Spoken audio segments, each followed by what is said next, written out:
All right, let's get right into it. Today, we're unpacking a topic that honestly feels like the holy grail of modern personal finance, but we're going to look at it through a highly concrete lens. In this explainer, we're breaking down the architecture of passive income. So go ahead and forget those vague buzzwords you're probably used to hearing. Today, we're treating your finances exactly like a skyscraper. We're talking blueprints, heavy machinery, and the actual structural engineering it takes to build something that lasts, and more importantly, generates revenue. Because, think about it for a second. What if your money worked while you slept? It's a pretty intoxicating question, isn't it? Most of us are so deeply wired into the daily grind. You know the drill. We wake up, we commute, we trade our precious hours for a paycheck, and then we just do it all over again the next day. It's a strict one-to-one exchange. But what if you could snap out of that traditional time for money loop? What if you could construct a system that runs totally in the background, continuously working on your behalf, whether you're at your desk, on a vacation, or literally fast asleep? Well, that is the exact promise of the architecture we're exploring today.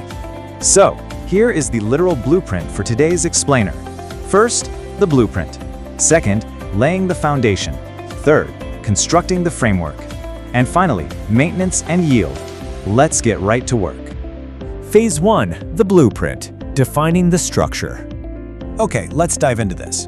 The source defines passive income very specifically as a financial system that requires initial design and effort, ultimately generating revenue independent of continuous active labor. Now really notice that phrase right there, initial design and effort. It definitely doesn't say zero effort. Actually, the irony of so-called passive income is that it usually requires you to work way harder up front than you ever would at a standard 9 to 5. Because you're the architect, right? You're designing a machine that will eventually reach a state where the revenue flows independently of your daily sweat equity. You are building a machine that runs itself, but you absolutely have to build that machine first. Let's contrast the two approaches so we really lock in on this fundamental difference. On one side, we have active income. This is your classic trading time for money. And the massive bottleneck here, your time is strictly finite. You've only got 24 hours in a day, which means your earning potential has a hard, impenetrable ceiling. On the flip side, we've got passive income, which is all about building a scalable system. Because a system operates independently of your actual hourly labor, it can scale. It can grow, expand, and multiply without demanding extra hours from your week. It's really the ultimate pivot, moving from being an employee in your own life to becoming the structural engineer of your wealth. Moving right along to phase 2, laying the foundation, upfront investment. Now, what's really interesting about this slide is how it completely shatters that popular internet illusion. If you spend even 5 minutes scrolling social media, you're going to see someone sitting on a beach with a laptop telling you passive income is a total breeze. But the raw truth from our source material is this: passive income isn't magic. It requires a massive initial foundation. Think about real architectural marvels. They require deep excavation. You literally have to move tons of dirt before you can even think about pouring concrete. Try building a skyscraper on soft soil with no foundation, and the whole thing comes down the second the wind blows. The exact same rule applies to your financial systems. So, what exactly goes into that foundation? Well, there are a few essential foundational investments you absolutely have to make before any income stream can truly be considered passive. First up is an intense initial time commitment. You might not be trading time for money forever, but you are going to trade a massive chunk of time upfront to design this system.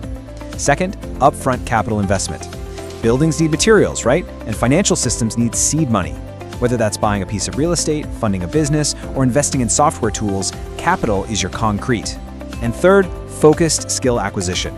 You can't engineer a building without knowing physics, and you definitely can't build a financial system without understanding market dynamics, tax codes, or operational management. Those three elements, time, capital, and skills, that's the rebar holding your entire structure together.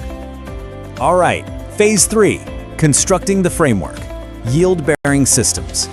Notice how this entire process builds in a very strict sequence. Step 1 was designing the blueprint, knowing what the heck we're building. Step 2 was pouring that heavy foundation with our time, money, and skills. And now step 3 is where we actually erect the yield-bearing structures. It is incredibly sequential. You just can't skip a step here. You wouldn't try to put a roof on a building that doesn't even have walls yet, right? But that's exactly what people do with their finances. They try to jump straight to step 3 without doing the gritty work in steps 1 and 2, and that is exactly why their passive income dreams crumble. Let's actually pause on a specific phrase for a second. Yield-bearing structures. This is the ultimate goal of everything we've been talking about. A yield-bearing structure is the actual economic engine. It's that rental property bringing in monthly cash flow. It's your portfolio of dividend-paying stocks. Maybe it's a piece of software you built that users pay a monthly subscription to access.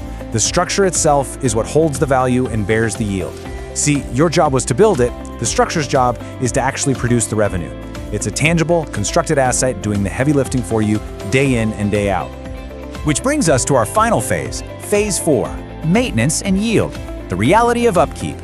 So the crucial point is this absolute truth. No system is 100% passive. It literally just doesn't exist in the real world.